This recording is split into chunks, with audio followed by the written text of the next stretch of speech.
더불어민주당의 비명계 김종민 의원이 어제 한 라디오 방송에서 이재명 대표와 관련해서 굉장히 김종민 의원 입장에서는 의미심장한 이야기를 했습니다. 뭐냐면 이재명 민주당 대표는요, 앞으로 이러한 스텝을 1스텝, 2스텝, 3스텝 이런 식으로 밟아 나갈 겁니다. 이렇게 예측을 한 거예요. 직접 한번 들어보시죠.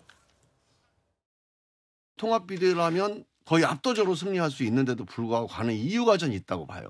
일단 이재명 대표가 이번 총선에서 당선이 돼야 되고 내년 8월 전당대회에서 당대표에 다시 당선이 돼야 됩니다. 저는 100% 나온다고 봅니다.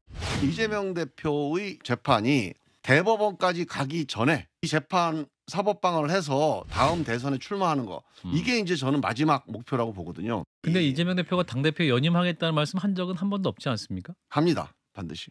이 방탄 정치의 가장 중요한 고리가 당대표입니다. 전 안 내려놓는다고 봅니다.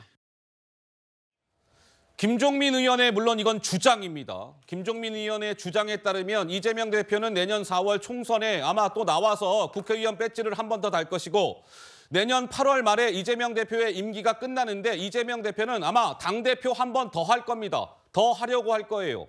그리고 나서 당대표를 한 번 더 한 이후에 뭔가 사법 방해를 할 것이고 그 사법 방해를 통해서 이재명 대표는 궁극적으로 다음 대선에 출마하려고 할 겁니다. 이게 이재명 민주당 대표의 목표일 거예요. 김종민 의원은 저렇게 이야기한 겁니다. 신 의원님 무슨 말씀을 주시겠습니까?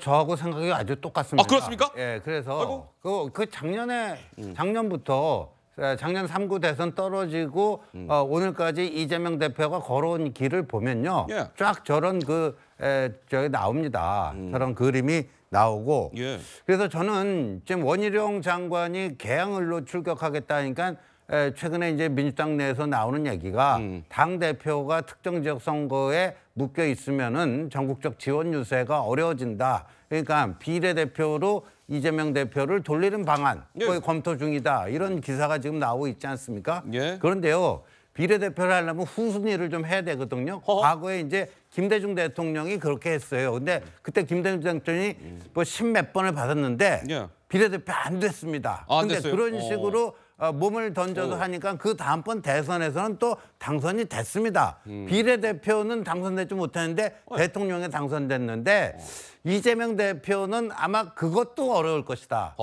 안정권으로 비례대표 들어갈 것이다. 저는 그렇게 예상하고 있습니다. 알겠습니다. 자, 김종민 의원의 주장이 저러한 것이니까 실제로 이재명 대표가 어떤 선택을 할지는 좀 지켜봐야 할 것 같습니다.